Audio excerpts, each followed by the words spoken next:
बहुत स्वागत। आप देख रहे हैं कहानी कुर्सी की, सीधे यहाँ विजय चौक से लाइव। हमारे साथ मेहमान बने हुए हैं विनोद अग्निहोत्री जी, विजय त्रिवेदी जी, समीर चौगांवकर साहब। बात दिल्ली की करते हैं। दिल्ली के चुनाव से पहले अरविंद केजरीवाल ने अपना सबसे बड़ा दांव चल दिया है। आज आम आदमी पार्टी की सरकार ने दिल्ली में महिलाओं के खाते में 1000 रुपए डालने की घोषणा कर दी। लाडली स्कीम अब दिल्ली में भी चलेगी। चर्चा कई दिनों से थी कि अरविंद केजरीवाल जेल में थे, इसलिए स्कीम लॉन्च नहीं हो पा रही थी, कैबिनेट की मीटिंग नहीं हो पा रही थी। वो बाहर आए, मुख्यमंत्री पद से इस्तीफा दिया, आतिशी मुख्यमंत्री बनी और अब यह फैसला हुआ है कि दिल्ली में महिलाओं के खाते में 1000 रुपया सरकार डालेगी और एक किश्त कम से कम दिल्ली में चुनाव की अधिसूचना जारी होने से पहले डल भी जाएगी। और यह वादा किया गया कि चुनाव जीतने के बाद अरविंद केजरीवाल फिर मुख्यमंत्री बनेंगे और उसके बाद इस पैसे को 2100 रुपए कर दिया जाएगा। 1000 रुपए से बढ़ाकर 2100 रुपए हर महिला के खाते में देगी। सवाल पूछा गया था आज कि पैसा कहां से आएगा। अरविंद केजरीवाल ने जवाब दिया, हमने सब इंतजाम कर लिया है, पैसे की दिल्ली में कोई कमी नहीं है, महिलाओं को उनका हक मिलता रहेगा। लेकिन अब यह साफ दिखाई दे रहा है कि ये फटाफट फ्री या खटाखट पैसा डालने वाली स्कीमें हर राज्य में चल रही हैं। महाराष्ट्र में अभी आपने देखा, लड़की बहन योजना ने कमाल कर दिया। झारखंड में हेमंत सोरेन ने रिकॉर्ड बनाया तीसरी बार मुख्यमंत्री बनने का, तो वहां पर भी इस योजना का पैसा महिलाओं के खाते में जा रहा था। वो उत्साह दिखाई दिया महिला वोटर का। इससे पहले शिवराज सिंह चौहान की सरकार जब चल रही थी, वो सत्ता में वापस लौटी, वहां पर भी ऐसी स्कीम चल रही थी। तो अब क्या ये एक ऐसी स्कीम तुरुप के पत्ते के तौर पर सारी पार्टियों को नजर आ रही है कि जनता को लुभाने के लिए फ्री पैसा अकाउंट में डालने की घोषणा हर पार्टी करती जा रही है। इसकी हम लोग जरा बात करते हैं।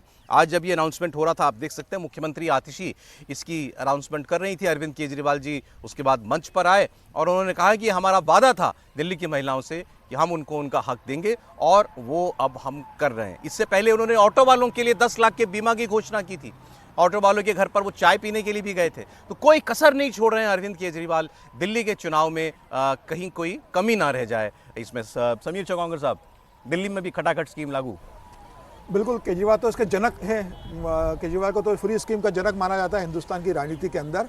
और यह तय था कि जब चुनाव आएंगे और जिस तरीके से अरविंद केजरीवाल इस बार चुनौती फेस कर रहे हैं दिल्ली में, जिस तरह से टिकट डिस्ट्रीब्यूशन कर रहे हैं कि इसमें उन्होंने 31 उम्मीदवार घोषित किए, 18 से ज़्यादा लोगों के टिकट काट चुके हैं, 24 लोगों के टिकट काट चुके हैं। तो ये बता रहा है कि अरविंद केजरीवाल किस तरीके से इस बार व्यवहार कर रहे हैं। और ये तय था। देखिए, लेकिन मार्च में जब आतिशी ने बजट पेश किया था, उस समय उन्होंने इस बात की घोषणा की थी कि हम ये राशि जारी करने वाले। लेकिन इतना समय क्यों ले लिया उसके बाद आतिशी ने? अरविंद केजरीवाल मुख्यमंत्री में जेल से भी बाहर आ गए, आतिशी मुख्यमंत्री बन जाती है। उसके बाद अब चुनाव के 20 दिन पहले जब अधिसूचना 10 तारीख को लगना है, तो उन्हें पता है कि अब हम दे नहीं पाएंगे। यह जो भुगतान होगा चुनाव में जब नई सरकार बनकर आएगी, ये तभी इंप्लीमेंट होगा। और देखिए, इस योजना का अभी कल ही झारखंड में हेमंत मुख्यमंत्री का जो अनुपूरक बजट आया है, उसमें मैया योजना के लिए 8000 करोड़ रुपए दिए, क्योंकि उन्होंने भी 1500 से 2100 रुपए देने की घोषणा की थी। तो 7000 करोड़ रुपए का उन्होंने किया है। देवेंद्र फडणवीस की जो सरकार है, उनको 63,000 करोड़ रुपए के बजट की व्यवस्था करना पड़ेगी, जो उन्होंने घोषणा की थी कि हम 1521 रुपए देंगे। तो 40% बढ़ाना पड़ा। 63,000 करोड़ की बजट वहाँ के जो अधिकारी वो कह रहे कि कैसे मैनेज करेंगे 63,000 करोड़ रुपए। तो सरकार तो घोषणा कर रही सत्ता में आने के लिए, लेकिन बाद में उसके फंड की व्यवस्था कैसे होगी? अरविंद केजरीवाल कह रहे कि हमारे पास फंड का अरेंजमेंट है। सुना दूं मैं जरा अरविंद केजरीवाल ने आज क्या कहा है। दिल्ली के लोगों के लिए 2 बड़ी घोषणाएं करने के लिए आया हूं, और ये दोनों इतनी बड़ी घोषणाएं हैं और दोनों घोषणाएं दिल्ली की महिलाओं के लिए हैं, मेरी माताओं के लिए, बहनों के लिए।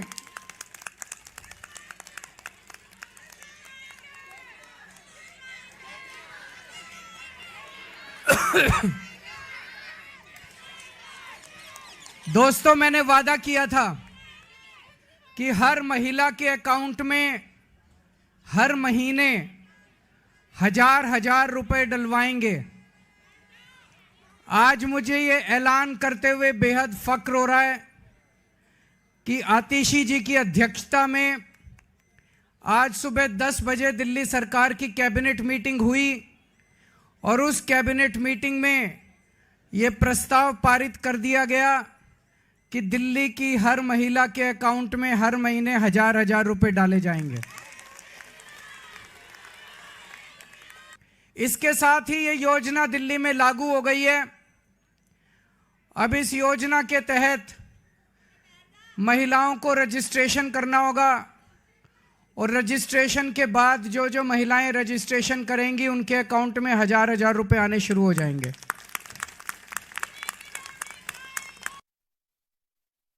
मेरे पास इस दौरान जब ये सारा हम काम कर रहे थे कई महिलाएं आई और महिलाओं ने कहा कि जी महंगाई बहुत ज्यादा हो गई है, 1000 रुपए से काम नहीं चलेगा।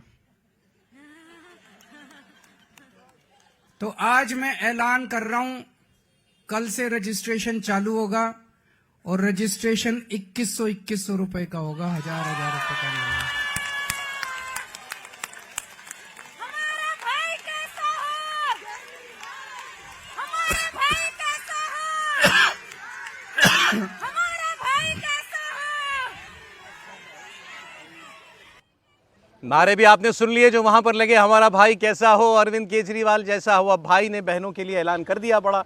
अभी हम लोग यहाँ ये चर्चा कर रहे थे, स्कीम चल जाएगी ना, दिल्ली में चल जाएगी, मतलब लागू हो पाएगी कि नहीं हो पाएगी, क्योंकि केजरीवाल जी की और उनकी पार्टी की सरकार की जो रिश्ते हैं अरविंद एलजी साहब के साथ, कई स्कीमों पर एलजी साहब रोक लगा चुके हैं इससे पहले। देखिए, एलजी साहब इस पर रोक लगाएंगे तो उसका नुकसान बीजेपी को होगा, क्योंकि फिर अरविंद केजरीवाल को बड़ा मुद्दा बन जाएगा, मिल जाएगा। और मुद्दा उठाने में तो माहिर है, आप जानते हैं अरविंद केजरीवाल मुद्दा उठाने में तो फिर घर घर गांव मतलब गली गली पहुंचा देंगे। देखिए, हम तो आपके खाते में इतने पैसे डाल रहे थे और बीजेपी ने रोक दिया।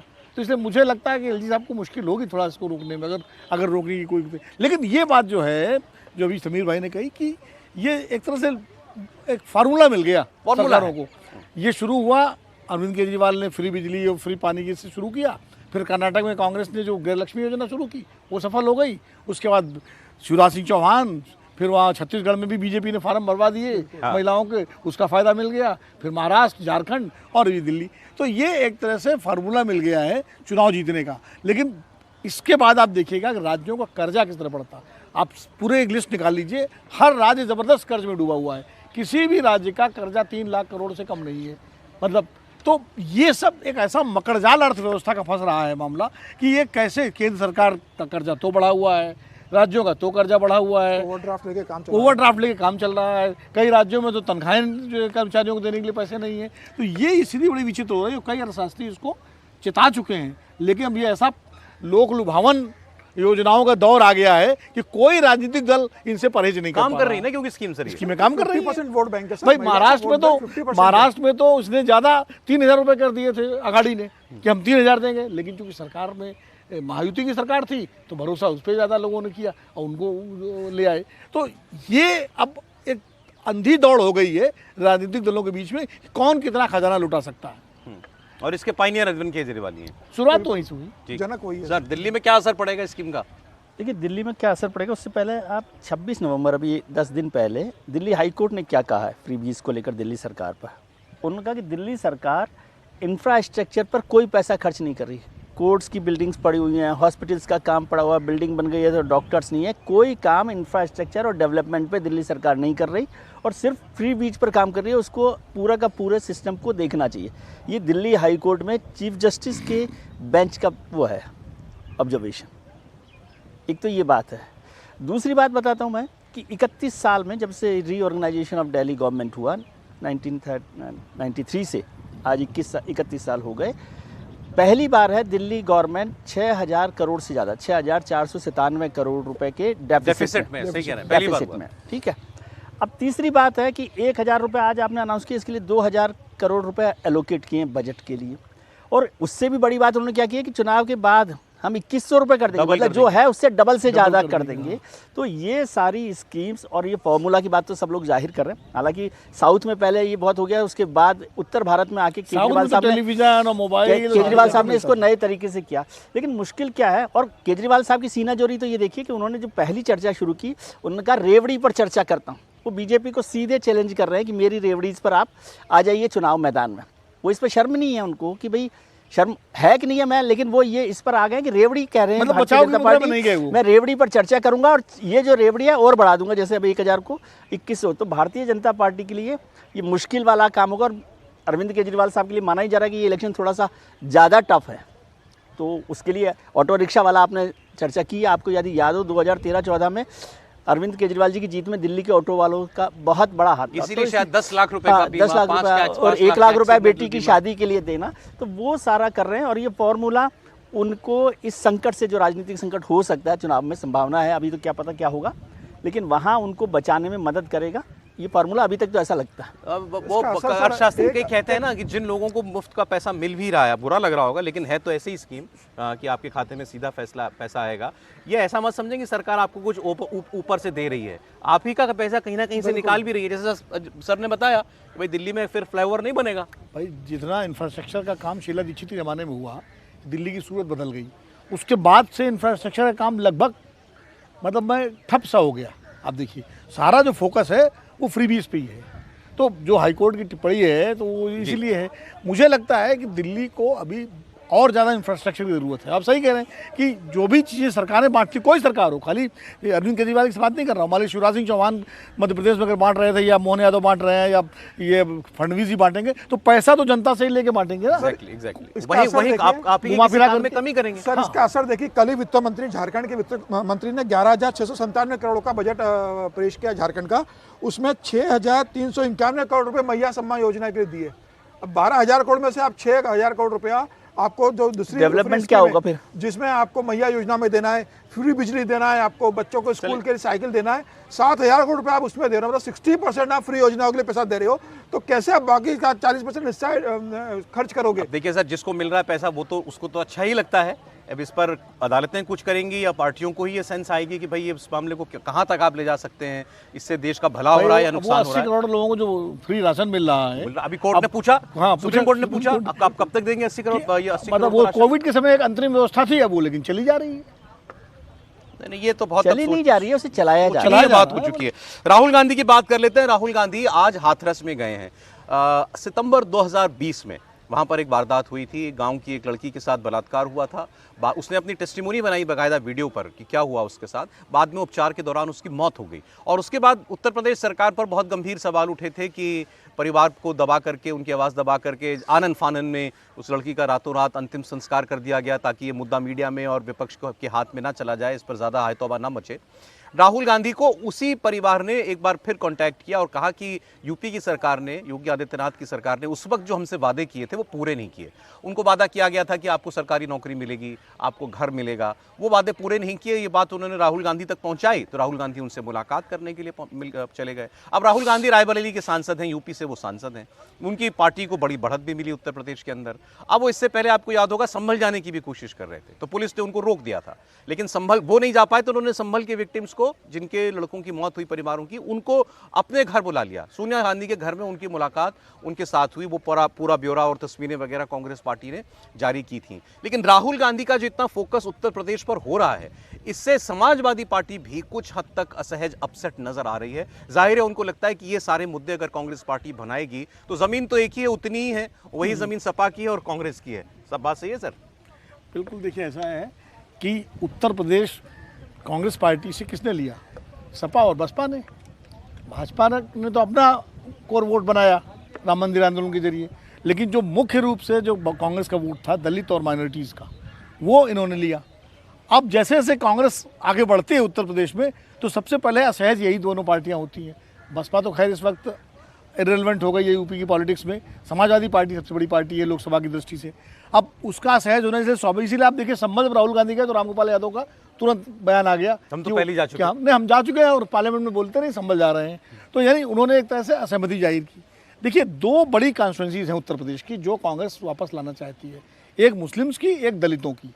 हाथरस में दलित परिवार था, जिस बेटी के साथ ऐसा हुआ वो दलित परिवार की बेटी थी।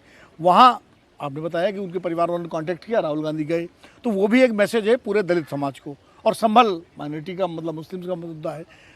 इस लोकसभा चुनाव में चूंकि दलितों के एक सेक्शन का वोट समाजवादी पार्टी और कांग्रेस के उम्मीदवारों को, इंडिया गठबंधन को मिला, वो संविधान वाला मुद्दा दो ही राज्यों में सबसे ज़्यादा चला है, महाराष्ट्र और उत्तर प्रदेश में लोकसभा चुनाव में। तो कांग्रेस उस जमीन को पकड़े रखना चाहती है कि वो उसका जो है वो और समाजवादी पार्टी चाहती है कि कांग्रेस उसकी पिछलग्गू बन के ही उत्तर प्रदेश में रहे। और विधानसभा चुनाव में कांग्रेस की कोशिश ये है कि ज़्यादा से ज़्यादा अपनी ज़मीन मजबूत करे, तो विधानसभा चुनाव में ज़्यादा बेहतर बार्गेन कर पाएगी विधानसभा सीटों को लेकर के, क्योंकि 403 सीटों में जब बैठ के बंटवारा होगा सीटों का, तो कांग्रेस चाहेगी कम से कम 100 सीटों पर उसको अपना आधार बढ़ाना, क्योंकि अभी समाजवादी पार्टी ने यूपी के उपचुनाव में उनको बता दिया कि भाई हाँ 2 सीटें दे रहे थे, यहाँ हम ही हैं जो खैर और गाजियाबाद। कांग्रेस ने कहा आप सारी 9 की 9 लड़ लो। अब 9 की 9 लड़ने में हुआ ये कि 2 ही जीत पाए वो। अब इनके बीच में ये रस्साकसी चलेगी। अभी आप देखिएगा जैसे जैसे विधानसभा चुनाव नज़दीक आएंगे उत्तर प्रदेश के, वैसे वैसे कांग्रेस अपनी कोशिश करेगी, कांग्रेस वहाँ अपने कार्यक्रम आयोजित करेगी और समाजवादी पार्टी को उससे दिक्कत होगी। तो इनके बीच में बयानों के दौर चलेंगे, बहुत कुछ चलेगा। लेकिन ये भी दोनों जानते हैं कि एक दूसरे के बिना उत्तर प्रदेश में भाजपा का मुकाबला कर नहीं सकते। अकेले कांग्रेस के बस में नहीं है कि वो भाजपा। सर एक बड़ी खबर आ रही है, देखिए, वन नेशन वन इलेक्शन, एक देश एक चुनाव बिल को कैबिनेट ने मंजूरी दे दी है। चर्चा थी कि इस बार पार्लियामेंट में लाया जा सकता है, तो ये बिल जो है वो कैबिनेट ने अप्रूव कर दिया है, इस पर अपनी मोहर लगा दी है। अब इसका जो विधायी काम है वो शुरू होगा। अब ये पार्लियामेंट के अंदर आएगा, कौन से हाउस में इंट्रोड्यूस किया जाता है और उसके बाद क्या इस पर इसी सत्र में इसको पास कराने की कोशिश सरकार करेगी या इसको भी वक्फ बिल की तरह जेपीसी के हवाले किया जाएगा, यह हमें देखना होगा। लेकिन one nation one election bill को संसद को कैबिनेट ने मंजूरी अपनी दे दी है। तो दो बड़ी दिशाओं में सरकार बढ़ चुकी है, एक वक्फ अमेंडमेंट बिल और दूसरा one nation one election. Sir इस पर आपको लगता है जेपीसी को जाएगा ये बिल? मुझे लगता है शायद जेपीसी को जाए, क्योंकि ये ऐसा बड़ा मुद्दा है कि इस पर एक विस्तृत चर्चा की जरूरत होगी और स्टेक होल्डर्स में राज्य सरकारें भी हैं, केंद्र सरकार है, तो तमाम सारे राजनीतिक दल हैं। चूंकि सरकार ने, प्रधानमंत्री जी ने लाल किले से इसकी घोषणा की थी, इसकी और यूसीसी की, दो चीज़ों की घोषणा उन्होंने की थी, तो सरकार अपने इस एजेंडे पर आगे बढ़ेगी, ये उम्मीद तो थी और इसीलिए कैबिनेट में लाया गया। कैबिनेट में लाने के बाद तो पार्लियामेंट में इंट्रोड्यूस होगा, अब लोकसभा में होगा कि राज्यसभा में होगा, सरकार के ऊपर है। और उसके बाद मुझे लगता है कि इतनी जल्दबाजी में सरकार पास नहीं करेगी। बड़ा काम है वो, बड़ा काम है, इसमें बहुत सारे स्टेक होल्डर्स हैं और इसमें तो सर राज्यों के भी संवैधानिक संशोधन है, ये पास होना पड़ेगा। ये संवैधानिक संशोधन होगा पूरी व्यवस्था का, तो उसमें राज्यों से ही पास होगा। तो शायद मुझे लगता है जेपीसी में जाने की बात बड़े काम की तरफ बढ़ी है सरकार, बड़े काम की तरफ बढ़ी और अपना जो एजेंडा है या जो वादा है जिसे आप कह सकते हैं उसके लिए आगे बढ़ी है। और ऐसे समय में जब हाउस चल नहीं रहा हो, उस समय सरकार एक और बड़े फैसले के साथ डॉक में रखना चाहती हो विपक्ष को, तो उसके लिए बड़ा है। जाहिर है कि ये इस सेशन में भी आ सकता है, क्योंकि इसको जेपीसी में जाना ही है, लगने की कोई बात मुझे जाएगा क्योंकि ये इतना बड़ा बिल है, उसमें राज्यों के भी सारा हिस्सा है, विधानसभा में भी बदलाव करना पड़ेगा, तो बिना जेपीसी में जाए ये नहीं हो सकता। तो बेहतर होगा कि इस सेशन में उसको आप इंट्रोड्यूस करके। सहमति तो नहीं है सर, मतलब कहीं भी अपोजिशन बिल्कुल अलग खड़ा है इस मुद्दे पर भी वक्फ की तरीके से। देखिए, यदि आप पॉलिटिकल देखेंगे तो 18 से 20 राज्यों में एनडीए बीजेपी की सरकार है, तो हाफ में यदि चाहिए कॉन्स्टिट्यूशनल अमेंडमेंट भी करना होगा राज्यों में भी, तो भी वो करके जा सकते हैं। लेकिन सरकार उस पर सबसे विस्तार से बातचीत करेगी और पूरा एक टाइम मिलेगा। आज इस पर बात जेपीसी में यदि इसको इंट्रोड्यूस कर दिया जाता है, कहीं भी कर दें, मुझे लगता है लोकसभा में इंट्रोड्यूस करेंगे, क्योंकि लोकसभा कोई हो नहीं रही है ख़त्म, अभी 4 साल उसके पड़े हुए हैं। तो लोकसभा में इंट्रोड्यूस करके उसको जेपीसी के पास भेज दे और जेपीसी में बजट सेशन के बाद तक या बजट सेशन का जो भी है उस समय तक उस पर चर्चा। बड़ी बात जो विनोद जी ने अभी कही कि ये सरकार भले ही 240 पर आ गई हो नरेंद्र मोदी की पार्टी, लेकिन सरकार ने जो वादे किए थे वो उन पर आगे बढ़ती हुई दिखाई दे रही है।